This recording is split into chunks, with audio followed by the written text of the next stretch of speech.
Good morning to all of you. Welcome to my channel. जैसे कि आपने देख ही लिया होगा कि राजस्थान हाईकोर्ट स्टेनोग्राफर का रिजल्ट आ चुका है, तो और जिनका सिलेक्शन नहीं हुआ है वो अब अपने पूरा RSMSB बोर्ड पर पूरा फोकस लगा दीजिए। उसके प्रिपरेशन की तैयारी जितना हो सके उतना ज़्यादा से ज़्यादा करना स्टार्ट कर दीजिए। और डिक्टेशन डेली लिखें, बिल्कुल भी स्किप मत करें।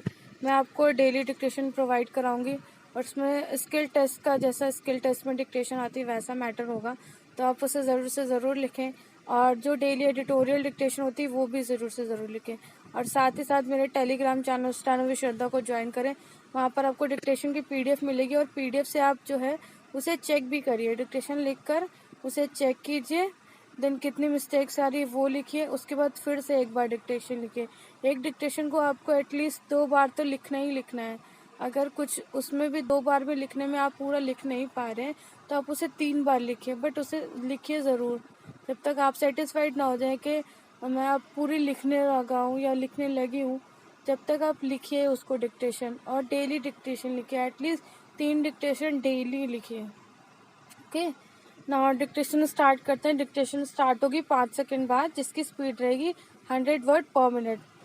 स्टार्ट। लोकतंत्र का अर्थ है एक ऐसी जीवन पद्धति जिसमें स्वतंत्रता, समता और बंधुता समाज जीवन के मूल सिद्धांत होते हैं। लोकतंत्र अपनी महंगी और समय बर्बाद करने वाली खूबियों के साथ सिर्फ भ्रमित करने का एक तरीका भर है, जिससे जनता को विश्वास दिलाया जाता है कि वह ही शासक है, जबकि वास्तविक सत्ता कुछ गिने चुने लोगों के हाथ में ही होती है। लोकतंत्र शब्द का अंग्रेजी पर्याय डेमोक्रेसी है, जिसकी उत्पत्ति ग्रीक मूल शब्द डेमोस से हुई है। डेमोस का अर्थ होता है जन साधारण, और इस शब्द में कृषि शब्द जोड़ा गया है जिसका अर्थ शासन होता है।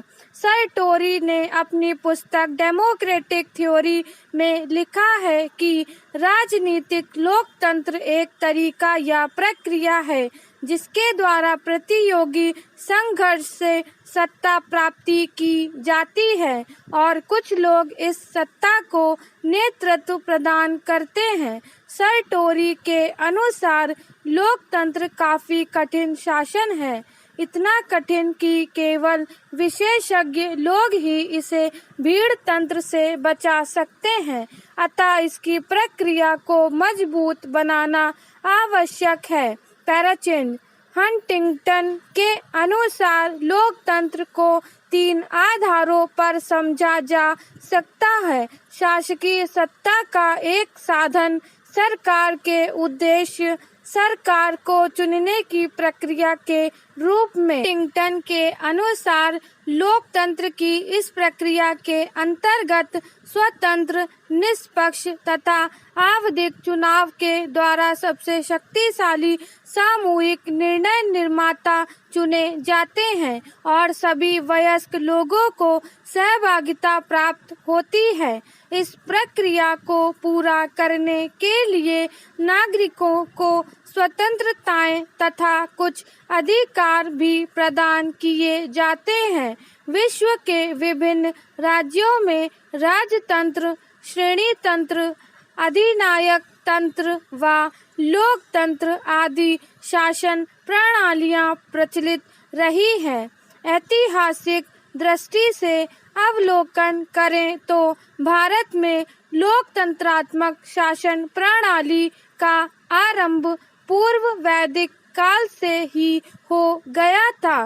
प्राचीन काल में भारत में शुद्ध लोकतांत्रिक विद्यमान थी। इसके साक्ष्य हमें प्राचीन साहित्य, सिक्कों और अभिलेखों से प्राप्त होते हैं। विदेशी यात्रियों एवं विद्वानों के वर्णन में भी इस बात के प्रमाण हैं। वर्तमान संसद की तरह ही प्राचीन समय में परिषदों का निर्माण किया गया था, जो वर्तमान संसदीय प्रणाली से मिलती जुलती थी। गणराज्य या संघ की नीतियों का संचालन इन्हीं परिषदों द्वारा होता था। इसके सदस्यों की संख्या विशाल थी। उस समय के सबसे प्रसिद्ध गणराज्य लिच्छवी की केंद्रीय परिषद में 7,707 सदस्य थे। वहीं यौधेय की केंद्रीय परिषद के 5,000 सदस्य थे। वर्तमान संसदीय सत्र की तरह ही परिषदों के अधिवेशन नियमित रूप से होते थे। पैराचीन प्राचीन गणतांत्रिक व्यवस्था में आजकल की तरह ही शासक एवं शासन के अन्य पदाधिकारियों के लिए निर्वाचन प्रणाली थी। योग्यता एवं गुणों के आधार पर इनके चुनाव की प्रक्रिया आज के दौर से थोड़ी भिन्न जरूर थी। सभी नागरिकों को वोट देने का अधिकार नहीं थे। ऋग्वेद तथा कौटिल्य साहित्य ने चुनाव पद्धति की पुष्टि की है, परंतु उन्होंने वोट देने के अधिकार पर रोशनी नहीं डाली है। लोकतंत्र के कुछ उद्देश्य निम्न प्रकार हैं। राज्य की संस्थाएं और संरचनाएं, राजनीतिक प्रतियोगिता को बढ़ावा देना, राजनीतिक शक्ति का आधार खुली प्रतियोगिता हो, व्यक्तियों के राजनीतिक अधिकारों को संरक्षण मिले, व्यक्तियों तथा विविध समूहों की व्यवस्था में अर्थपूर्ण भागीदारी, राजनीतिक व्यवस्था के अंतर्गत कानून का शासन, नागरिक स्वतंत्रताएं, नागरिक अधिकार आदि की गारंटी उपलब्ध कराई जाए, नीति निर्माण संस्थाओं में खुली भर्ती की प्रक्रिया को अपनाना, राजनीतिक सहभागिता के लिए नियमन किया जाए, राजनीतिक सत्ता के लिए प्रतियोगिता को बढ़ावा दिया जाए। पैराचेंज भारत दुनिया का सबसे बड़ा लोकतांत्रिक देश है। भारत में लोकतंत्र तब आया जब 26 जनवरी 1950 को भारत का संविधान लागू हुआ। यह संविधान विश्व का सबसे लंबा लिखित संविधान है। संविधान में लोकतंत्र की संपूर्ण व्यवस्था की गई है। लोकतंत्र के कुछ मौलिक उद्देश्य एवं विशेषताएं निम्न हैं। जनता की संपूर्ण और सर्वोच्च भागीदारी, उत्तरदायी सरकार, जनता के अधिकारों एवं स्वतंत्रता की हिफाजत सरकार का कर्तव्य होना, सीमित तथा संवैधानिक सरकार, भारत को एक लोकतांत्रिक गणराज्य बनाने, सभी नागरिकों को समानता, स्वतंत्रता और न्याय का वादा, निष्पक्ष तथा आवधिक चुनाव, वयस्क मताधिकार, सरकार के निर्णयों में सलाह, दबाव तथा जनमत द्वारा जनता का हिस्सा, जनता के द्वारा चुनी हुई प्रतिनिधि सरकार, निष्पक्ष न्यायालय, कानून का शासन, विभिन्न राजनीतिक दलों तथा दबाव समूहों की उपस्थिति, सरकार के हाथ में राजनीतिक शक्ति जनता की अमानत के रूप में। पैराचेंज भारत विश्व की सबसे पुरानी सभ्यताओं में से एक है, जिसमें बहुरंगी विविधता और समृद्ध सांस्कृतिक विरासत है। इसके साथ ही यह अपने आप को बदलते समय के साथ ढलती भी आई है। आजादी पाने के बाद पिछले वर्षों में भारत ने बहुआयामी सामाजिक और आर्थिक प्रगति की है। भारत कृषि में आत्मनिर्भर बन चुका है और अब दुनिया के सबसे औद्योगिकृत देशों की श्रेणी में भी इसकी गिनती की जाती है। इन 69 सालों में भारत ने विश्व समुदाय के बीच एक आत्मनिर्भर, सक्षम और स्वाभिमानी देश के रूप में अपनी जगह बनाई है। सभी समस्याओं के बावजूद अपने लोकतंत्र के कारण वह तीसरी दुनिया के अन्य देशों के लिए कई मिसाल बना रहा है। उसकी आर्थिक प्रगति और विकास दर भी अन्य विकासशील देशों के लिए प्रेरक तत्व बने हुए हैं। हम दुनिया में एकमात्र राष्ट्र हैं जिसने हर वयस्क नागरिक को स्वतंत्रता पहले दिन से ही मतदान का अधिकार दिया है।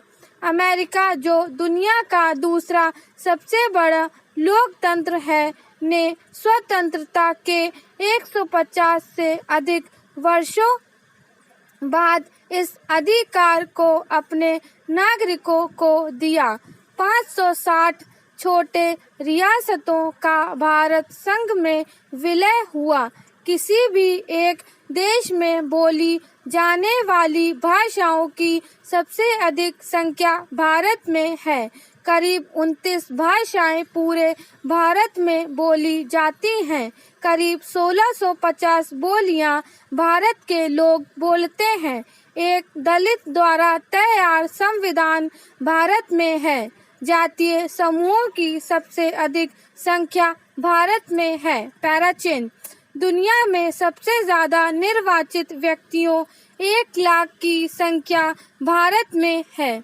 धन्यवाद। पंचायती राज, निर्वाचित महिलाओं पंचायतों आदि की संख्या सबसे अधिक। स्वदेशी परमाणु तकनीक विकसित की व दुनिया का बहिष्कार झेला। सबसे कम लागत की परमाणु ऊर्जा 1700 किलोवाट प्रति उत्पन्न करने वाला देश भारत है। थोरियम आधारित परमाणु ऊर्जा विकसित करने वाला एकमात्र देश भारत है। अंतरिक्ष में वाणिज्यिक उपग्रह सबसे कम कीमत में लॉन्च करने वाला देश भारत है। परमाणु पनडुब्बी लॉन्च करने वाले 5 देशों में से एक भारत है। चांद और मंगल पर मानव रहित मिशन भेजने वाले 5 देशों में से एक भारत है। एल्यूमीनियम, सीमेंट, उर्वरक एवं इस्पात का सबसे कम लागत निर्माता भारत है। सबसे बड़ा तांबा स्मेल्टर, वायरलेस टेलीफोनी का सबसे कम लागत वितरण भारत में है।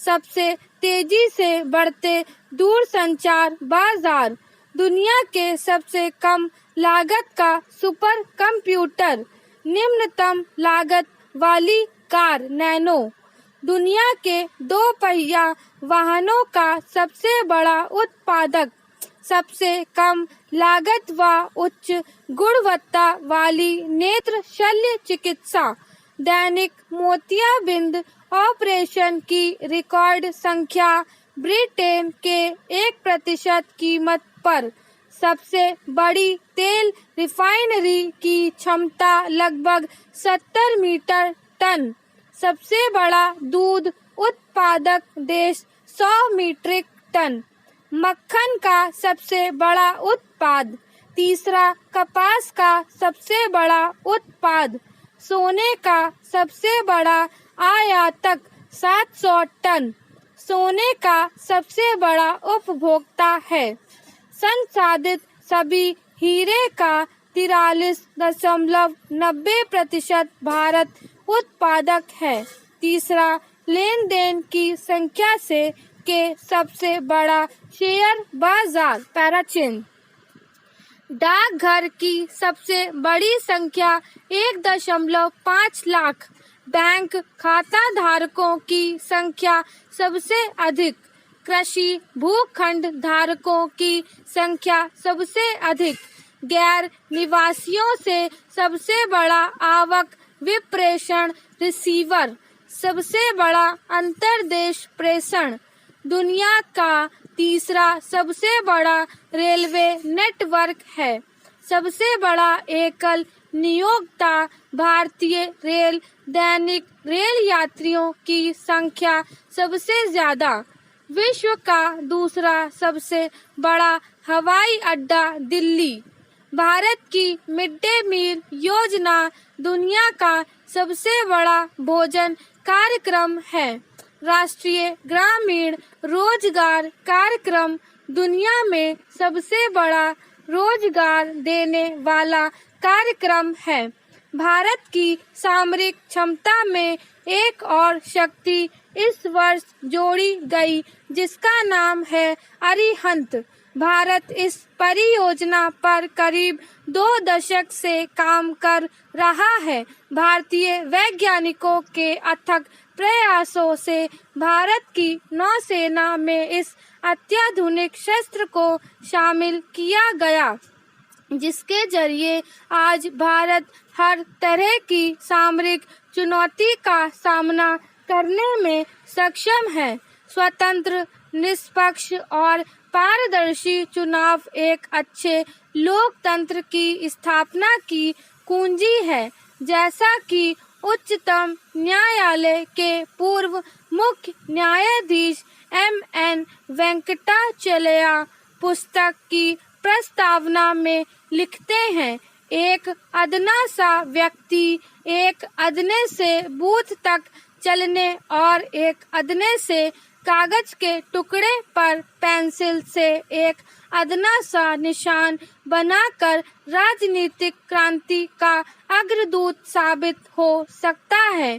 भारत अपनी चुनाव प्रणाली पर निश्चित रूप से गर्व कर सकता है, जिसने इस क्षेत्र के कई अन्य देशों के विपरीत सत्ता के समयबद्ध और निर्बाध हस्तांतरण का मार्ग प्रशस्त कर दिया है। पैराचेन आजादी के 70 साल बाद और भारत की 1 अरब से अधिक जनसंख्या होने के बाद भी यह दावा करना मुश्किल है कि भारत सचमुच एक लोकतांत्रिक देश है। यह सच है कि इसने हर क्षेत्र में कई उपलब्धियां हासिल की हैं। फिर भी जब भूख से बेहाल आंसुओं से लबालब चेहरे नव धनाढ्यों की ओर घूरते हैं तो हम सोचने पर मजबूर हो जाते हैं कि हम आज कहाँ खड़े हैं। जनसंख्या का एक बड़ा हिस्सा आज भी विकास की मुख्य धारा से बाहर है। रामचंद्र गुहा अपनी पुस्तक इंडिया आफ्टर गांधी में जवाब देते हैं। जवाब है 50-50। स्टॉप।